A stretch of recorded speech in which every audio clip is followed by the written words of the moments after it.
ஓம் நம சிவாய வாழ்க. திரு அண்ணாமலையாரை போற்றி. ஓம் குரு வாழ்க. வணக்கம். அனைத்து ஆன்மீக அன்பர்கள் அனைவருக்கும் இந்த சிவடியின் ஏகே குரு சிவராஜனின் அன்பு கலந்த வணக்கங்கள். பொதுவாகவே வாழ்க்கையில் நம்ம எல்லாருக்கும் மாற்றங்கள், அதாவது நம்ம வாழ்க்கையில் ஒரு தொழில் தொடங்குறதா இருந்தாலும் சரி, ஒரு முன்னேற்றத்துக்கு ஒரு ஸ்டெப் எடுத்து வைக்கிறதா இருந்தாலும் சரி, இல்லை ஒரு சுப முகூர்த்தம், திருமணம் சார்ந்த விஷயங்கள், அதே போல் ஒரு குழந்தை பாக்கியம் இல்லைங்க சாமின்னு சொல்கிறவங்க, அதே போல் புதுசாக வீடு கட்ட முடியுமா, ரொம்ப நாளாக ட்ரை பண்ணிகிட்டு இருக்கேன் முடியலைங்கிறவங்களுக்கும் சரி, இந்த மாதிரி பல பிரச்சனைகள் அன்றாட மனிதர்கள் சந்திக்கிறாங்க. ஸோ அவங்களுக்கு எப்போ வழி பிறக்கும், அதே போல் இந்த 12 ராசிக்கு கிரகங்களும் எப்போ சேர்ந்து அவங்களுக்கு நன்மையான பலனை செய்ய போகிறதுங்கிறத நம்ம பார்க்க போகிறோம். அது குறிப்பாக இந்த தை மாதம் நான் பார்க்க போகிறோம். ஏன்னா தை பிறந்தால் வழி பிறக்கும் அப்படின்னு சொல்லுவாங்க. ஸோ தை மாதத்தில் எந்தெந்த ராசிக்கு எந்தெந்த சுப காரியங்கள் செய்யலாம், எந்தெந்த தடைப்பட்ட விஷயங்கள் நம்ம வாழ்க்கையில் ஒரு ஒற்றுமை இல்லை, உறநிலை ஒரு வீட்டிலே குடும்பத்தில் பிரச்சனை, பண கஷ்டம், ஒரு வேலை கிடைக்குமா, நிரந்தரமான ஒரு வேலை, அல்லது ஒரு பதவி உயர்வு, இந்த மாதிரி விஷயங்கள் நம்ம கிடைக்குமான்னு ஏங்கிக்கிட்டு இருப்போம். ஸோ அந்த மாதிரி நினைக்கிறவங்களுக்கு எல்லாருக்குமே நம்ம தை மாதம் பார்த்திங்கன்னா ஒரு சுபமான நிகழ்ச்சி, சுபமான ஒரு அனுகூலமான ஒரு மாதமாக இருக்க போகுது 12 ராசிக்குமே சரி. ஸோ அந்த வகையில் நம்ம இன்றைக்கி தை மாதத்துக்குரிய பலன்கள் பார்க்குறோம். ஏன்னா இந்த தை மாதங்கிறது தமிழர் திருநாள், உழவர் திருநாளாக கொண்டாடுறோம்.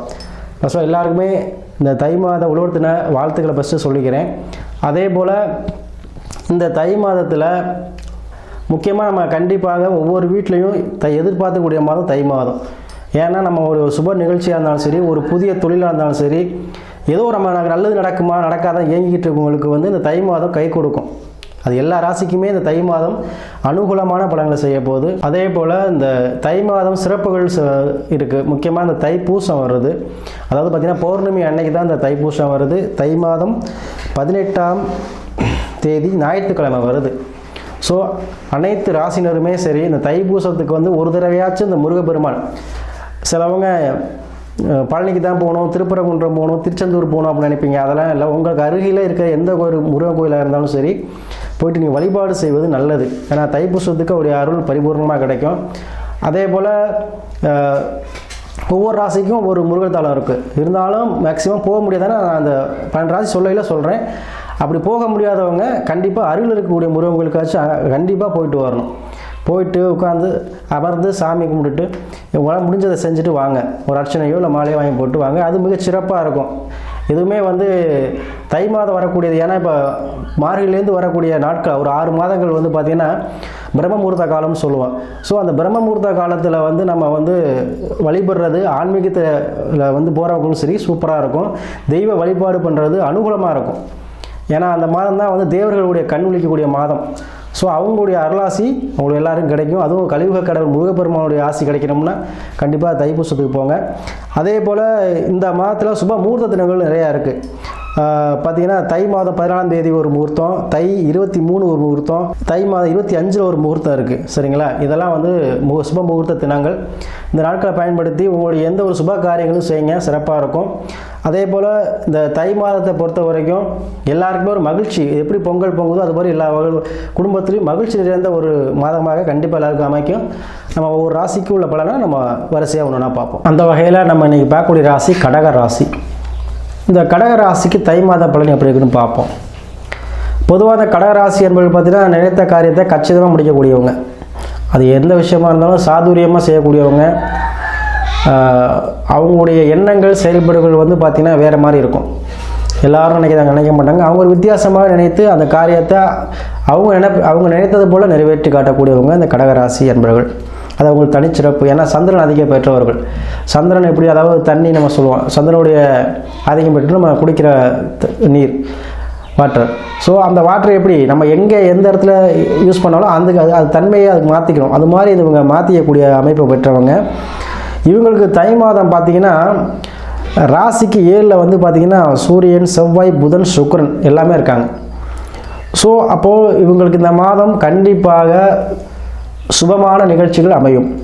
அதாவது ஏன்னா இவருக்கு அஷ்டம சனியாக இருந்தாலும் கூட இவங்களுக்கு இந்த மாதம் சுப காரியங்கள் நடக்கும். ஏன்னா 7ல் இவ்வளோ கிரகங்கள் இருக்கும்போது திருமணம் சார்ந்த விஷயங்கள் உங்களுக்கு கைகூடி வருங்க.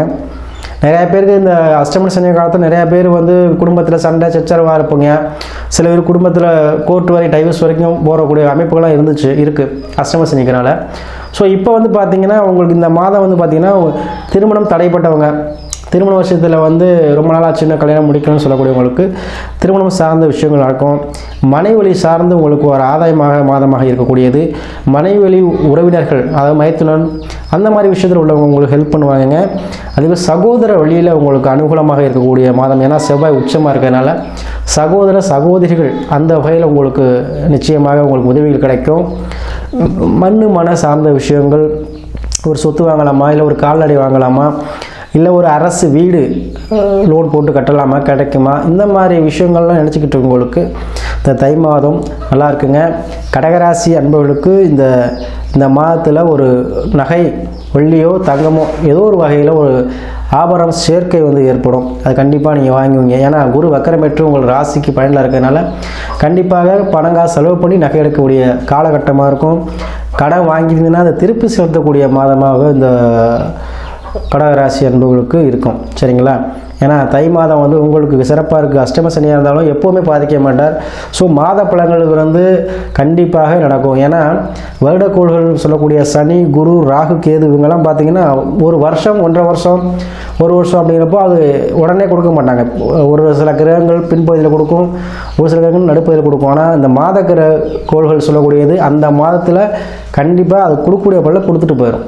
ஸோ உங்களுக்கு இந்த மாதத்தில் எதுவும் பிரச்சனை, அரசு சார்ந்த விஷயத்தில் பிரச்சனை இருந்தாலும் சரி, திருமணம் சார்ந்த விஷயத்தில் பிரச்சனை இருந்தாலும் சரி, உறவுகளில் பிரச்சனை, கனவுமணி பிரச்சனை இருந்தாலும் சரி, இதெல்லாமே இந்த மாதம் உங்களுக்கு சுமூகமாக தீர்ந்து விடும். ஏன்னா வெற்றிக்கு பார்க்கக்கூடிய 7ஆம் பாவத்தில் எல்லா கிரகங்களும் இருக்குது. ஸோ போட்டிகள், அதாவது எக்ஸாம்ஸ், போட்டி தேர்வாக இருந்தாலும் சரி, இல்லை ஒரு பிஸ்னஸ் ஆரம்பிக்க வந்து நம்ம யாரை தேர்ந்தெடுக்கலாம்னு சொல்லக்கூடியவங்களுக்கு பார்த்திங்கன்னா எல்லாருமே ஹெல்ப் பண்ணுவாங்க. ஒரு பிஸ்னஸ் ஆரம்பிக்கலான்றீங்க, பார்ட்னர்ஸ் கிடைக்கலன்னு சொல்லக்கூடியவங்களுக்கு இந்த மாதம் பார்ட்னர்ஷிப் நிறையா கிடைக்கும். அதுவும் பெண்கள், அரசு வேலை பார்க்கக்கூடியவங்க, உறவினர்கள், மாமவழி உறவினர்கள், இவங்க எல்லாருமே உடைய சப்போர்ட்டு இந்த மாதம் உங்களுக்கு கிடைக்குங்க. அதாவது பார்ட்னர்ஷிப்புக்கும் வருவாங்க. அப்படி இல்லைன்னா அவங்களுடைய ஹெல்ப்பாக ஒரு ஏதோ அமௌண்ட்டு உங்களுக்கு உதவி செய்வாங்க. அதே போல் 2ல் கேது. ஸோ வீட்டில் உள்ள பிரச்சனை, சிலவங்களுக்கு வீட்டில் பிரச்சனை இருக்கும், உறவினர்கள் பிரச்சனை இருக்கும், அதெல்லாம் தீரக்கூடிய மாதமாக இந்த மாதம் இருக்கும் 2ல் கேது இருக்கிறதுனால. ஸோ உங்களுக்கு இந்த மாதம் வந்து கண்டிப்பாக வெற்றியான மாதம். 7ஆம் மாதம் வெற்றியை குறிக்கக்கூடிய மாதம். ஸோ வெற்றி மாதமாக இருக்கும். அதே போல் உங்களுடைய தசாபுத்தியை பார்த்துங்க. ஒவ்வொருத்தவங்களுக்கும் ஒரு ஜாதகம் இருக்குது. சரிங்களா? ஸோ தசாபுத்தி என்ன போயிட்டுருக்கு, நமக்கு நேரம் நல்லா இருக்கா அப்படிங்கிற ஒரு இதை இப்போ செக் பண்ணிக்கோங்க.